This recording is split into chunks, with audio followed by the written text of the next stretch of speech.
আজি এই দিনটো দীপাৱলী কিহৰ কাৰণে পালন কৰা হয় জানানে?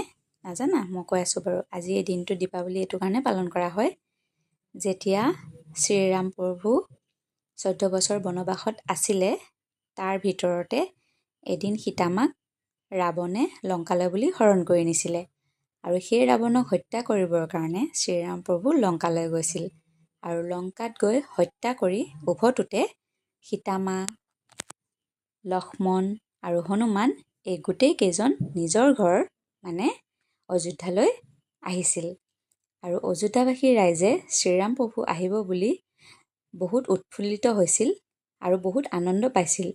সেইকাৰণে এনেদৰে চাকি বন্তিৰে গোটেই ঠাইখিনি পোহৰ কৰি তুলিছিল।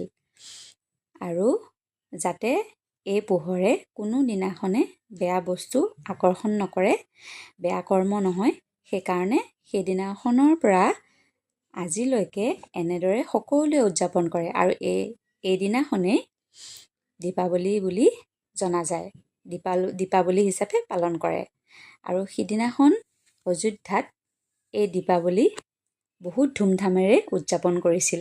আৰু সেইদিনাখনৰ পৰা আজিলৈকে এই দীপাৱলী আমিও ধুমধামেৰে উদযাপন কৰোঁ আৰু সকলো ঘৰতে এনেদৰে চাকি বন্তিৰে পোহৰাই তোলোঁ, যাতে আমাৰ ঘৰতো বেয়া বস্তু আকৰ্ষণ নকৰে। বুজি পাইছেনে মা? সেইটো কাৰণে এই দিনটো দীপাৱলী বুলি জনা যায়, দীপাৱলী হিচাপে উদযাপন কৰে। বুজি পাইছেনে মা?